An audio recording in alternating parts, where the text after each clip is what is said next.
One slate. One slate. One slate. One slate. So, as I finished making my YouTube video yesterday, I was greeted with a phenomenal surprise. I come back and I see Steph Curry is ejected in my lineup and Yusuf Nurkic is injured. And then today, I make a last second pivot to Luka Doncic, who I've just been getting the floor games from every single time. Last second pivot from him, injured in the first minute. Also took his over 8.5 assists, chalked in the first minute. So, it's just more proof. Each one of these videos adding to the proof. Right? And you guys know what I'm talking about. The well-known fact that nobody runs worse.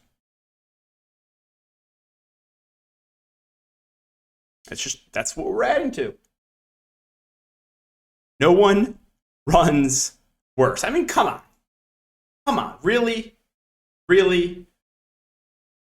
Oh, so frustrating. But there was some positives from last night. I want to show a couple. This is the best part of my job, to be honest. We had 2 people in the top 10 in the big tournament, and they only had 1 entry. So, what about $40 into like 13 grand? He finished 3rd in the big tournament. $15 into 10,000 in that alone. And then another one finished 9th. So congrats to both of you guys. Top 10 performance is super impressive, especially when you only have 1 lineup. So just wanted to shout out those 2 for the big night. But come on, man. Come on. You can't do it to me. You can't. The bad variance, like, whatever, if it's random foul trouble, if it's a blowout, if it's an injury, you better believe they are in my lineup. I stacked Cleveland. Houston had a literally negative owned Sengun, was on pace for 60 plus. No chance is he touching the court in the 4th quarter. But Pistons Nets for chalk Kyrie, you better believe that stayed competitive. And chalk Paul George when the Clippers are up by 40 in the 4th quarter. Oh yeah. You got a full shift in the 4th quarter. Like, what are we doing? What are we doing here? Come on. So, I mean, again, just most nights end in pain, but it's like, there's nothing, injury just like, it's so dumb. It's just like, oh, there goes $200 right into the incinerator, right? Grab a shovel with my money right into the fire. No chance. That's all the energy I have for a rant. If you guys want an extreme rant, you can go back, check my video a couple days ago, but come on. So, all right, let's talk about this 5-game slate. The sponsor, really quick, though, is Prize Picks. Make sure to use the code DKDFS for a 100% match up to $100. Also making videos, providing free content.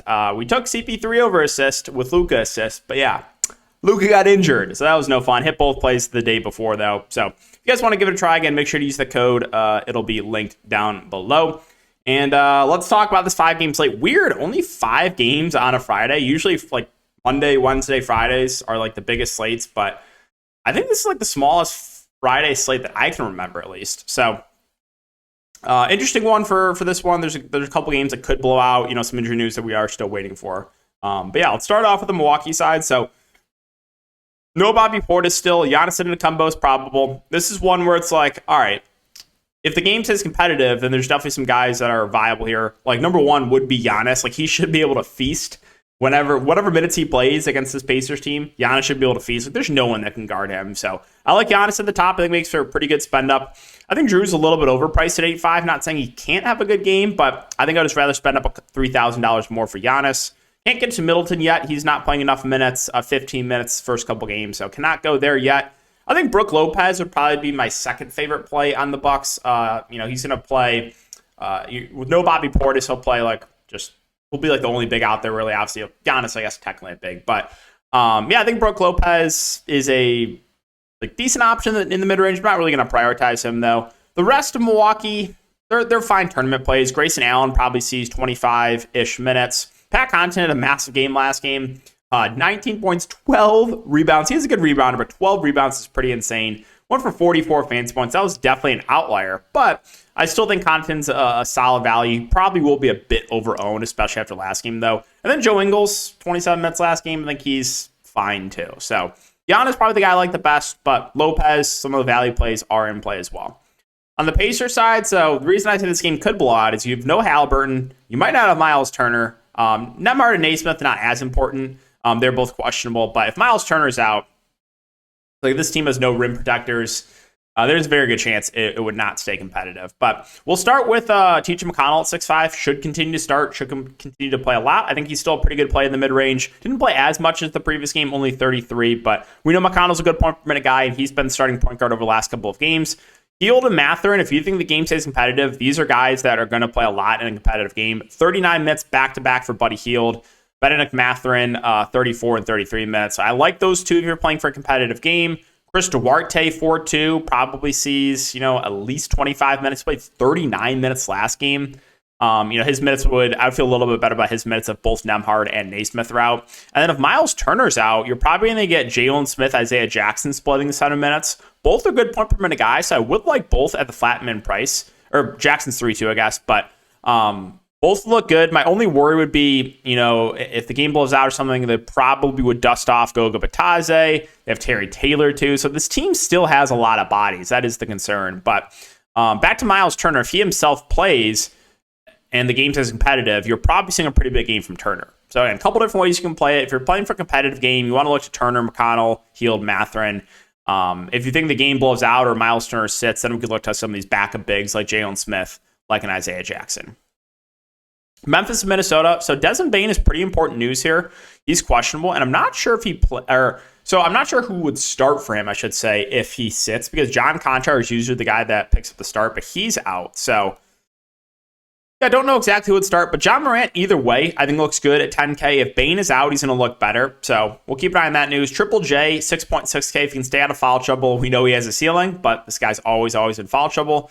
With Adams out, then you got the Brandon Clark starting game. I could have used that 2 games ago, where if I got 30-plus fantasy points from Clark, I could have taken down. If I would have got that performance last slate from Clark, I could have taken down. But no, I get Xavier Tillman starting when I need Brandon Clark to start, and Brandon Clark picking up 3 fouls in 5 minutes. It's just, unbelievable. It's just unbelievable. So whoever starts is going to be a good value play. If it's Clark, I like him quite a bit. If it's Tillman, I think he's solid. So we'll keep an eye on the starting lineup there. Dylan Brooks, I think, is playable either way, but he would look better if Desmond Bane is out. We'll just get more shots up. And then that 5th starter, if Bane's out, I don't think they would start Tyus Jones with Ja. I think it would be Zaire Williams, would be my guess. So if he does start, you can use him. He's not really a great point per minute guy, but he is someone that, probably would see a minutes bump there if Desmond Bane is out. So keep an eye on the Bane news for sure, and then keep an eye on who starts at the 5.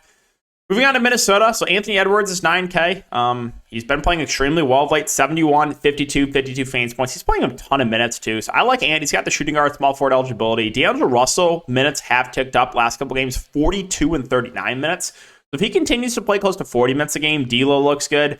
And Gobert definitely seems underpriced here, 36, 34 minutes. He's been questionable last couple games and has played, so I'm assuming he does play. And if he does, I think he's going to be one of the higher owned plays on the board, which is never fun. No one likes chalk Rudy Gobert, but I think he plays. You know what? This is what's going to happen. Everyone's going to play Gobert, and then he's going to get in foul trouble, and then Naz Reid's going to come in and smash after we've all been burned by Naz Reid for 3 straight slates with him getting in foul trouble. So you just know something like that's going to happen. Slow-mo, McDaniels, they're going to see 30-plus minutes most likely. They're both fine options. We're finally not getting Kyle Anderson averaging 50 fantasy points a game. And then, yeah, that's probably it. I mean, Noel's minutes have ticked down. He is only 3-4, so I guess you can take a shot on him in tournaments with the shooting guard eligibility. You'll see Austin Rivers minutes, but it's Austin Rivers. Like, I just don't think I can stomach playing him. Orlando, Miami. So tough matchup here for the Magic. Everyone healthy on the opposite side. They're running a pretty deep rotation, so there's nothing, to be honest, that stands out to me. If you want to try to take a shot on any of the top 4 guys in tournaments, that's fine with Banchero, Franz, Carter Jr., and Fultz, but there's no priorities here. Cole Anthony is 4.5K. He probably sees low 20s minutes off the bench. Fine value. Bull minutes, not really secure, but he'll be productive when he's on the court if you want to try to take a shot on him. Isaac not playing enough minutes yet. He's literally on an 8 to 10 minutes limit. I've never seen anything like that before.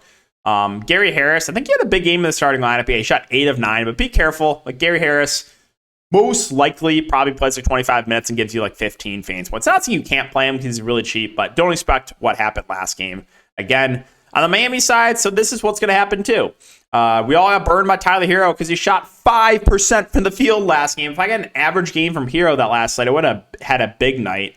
So now with everyone back, you already know Tyler Hero's going to go for like 50 fantasy points. I honestly think he is still a bit underpriced, though, even with Jimmy Butler back. Bam Adebayo, I think, is still a solid option 8-4. I think Jimmy himself feels a little bit too cheap at 7-6. So it's kind of scary, but the main Miami guys look pretty decent. Oladipo is still fine off the bench. He's been a relatively high usage player. Kyle Lowry's 4-7. He should see around 30 minutes. He's really cheap, so he's playable. But yeah, the main guys think look pretty good. Cleveland and Oklahoma City. So Mitchell, Kevin Love, both didn't play tonight. Again, I did not expect Donovan Mitchell to play, and I don't think he'll play in this game either. So if that is the case, then I really like Cleveland once again. You guys knew Cleveland was my favorite team to target on this slate. Unfortunately, the game blew out, which was just really, really tilting. So I literally, like, everyone in my lineup was from Cleveland and Houston tonight. Like, I basically game stacked it. So that was just extremely frustrating. But yeah, if Mitchell's out, I think Garland, LeVert obviously get the bump. LeVert would move into the starting lineup, most likely play, low to mid 30s minutes. Evan Mobley's going to look better. He's been playing really well of late, and the price is actually down on him from last slate. Jared Allen feels too cheap. So the main guys all look good. And there's going to be some value, I think, are playable too. Isaac Okoro, kind of came back down to earth after 4 of the last 5 games going for 20 plus fantasy points, but that's like not a big surprise. It's Isaac Okoro. However, he's still going to see decent minutes, so he's playable. On a back-to-back, I don't think we see Ricky Rubio. So I think you might see a little bit more run for Chetty Osman, who in 24 minutes went for 14 fantasy points, was fine. Previous games with Mitchell out, 25-22 minutes, went for 20 plus fantasy points. So I think Chetty would be an intriguing value play. And then you saw a little bit of run for Dean Wade as well. He played 23 minutes. I would rather play Chetty, but he'll see some backup run. And then you probably get Raul Neto dusted off and him playing some backup point guard at the flat min. All right, and then if Mitchell and Love are in, then I think Mitchell would be my favorite spend up on Cleveland, assuming he's not limited. Still would have interest in Mobley, still would have interest in Allen. LeVert would be out of play then. And then if Kevin Love plays, he's always someone you can get to in GPPs. Oklahoma City, so no Lou Dort. I honestly have no idea who they're going to start. The 3 guys I know are going to start are Shea, Giddey, and Jalen Williams. I don't know who the front court, I have no idea. You never know with Oklahoma City, but tough matchup, but I think SGA and Giddey are fine tournament plays. SGA should see 35 plus minutes. Giddey probably low 30s minutes. They're the guys that are going to run the offense. Jalen Williams at 5'4", has been playing a good amount of minutes. He's been up and down, but we have seen, basically around 40 fantasy points in 2 of the last 5 games. And then we'll see. I mean, if Kenrich Williams starts, I think you can get to him. Played 30 minutes last game.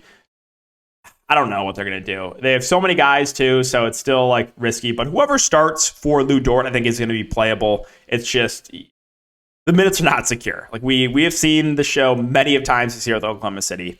And finally, Toronto, Golden State, the standalone late-night hammer, 2 hours after all these other games start.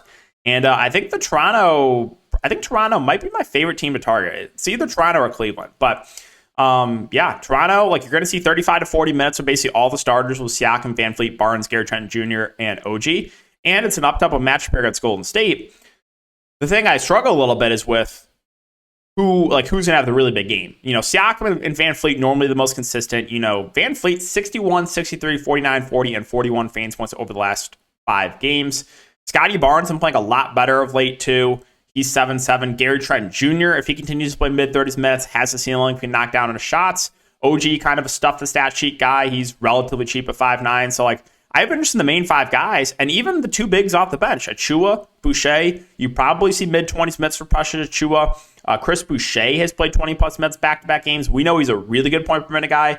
The issue is, like, I'm not as confident in his minutes. He could still, if he struggles, like, they could only play him, like, 5 minutes. I wouldn't be surprised. But the whole starting 5 plus Precious and Boucher, I like for Toronto.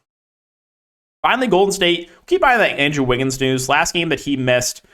Surprised when we saw Kuminga start. I thought DiVincenzo would start, but they started Kuminga. So Kuminga could be a viable value if Wiggins sits. And then you did see a little bit more run for DiVincenzo off the bench. But Steph Curry, 10-4, so got ejected from me last game, no surprise. But yeah, he's always someone I like for tournaments. The ceiling's there. The floor is a bit lower, though, than some other spend-ups. Poole and Klay Thompson, I think both are fine plays. I think, Poole is a little bit of a higher, well, I guess both have a similar ceiling, but Klay is a little bit cheaper. I think they're both kind of like fine secondary plays. I do like Draymond either way, whether Wiggins plays or not. He's just a pretty safe option that should see low 30s minutes. And again, if Wiggins is out, you can look to Kuminga, you can look to DiVincenzo. Looney feels a little bit pricey right now for the amount of minutes he's played, even though he has played well in those limited minutes. I don't know if he's someone I will get to on this one. So that's going to do it for the slate, guys. Again, only 5 games, which is weird for a Friday, but can we avoid injuries? Maybe. Again, 1 slate. I don't know. But I appreciate your support as always. Really, really do. And I'll see you guys in the next video.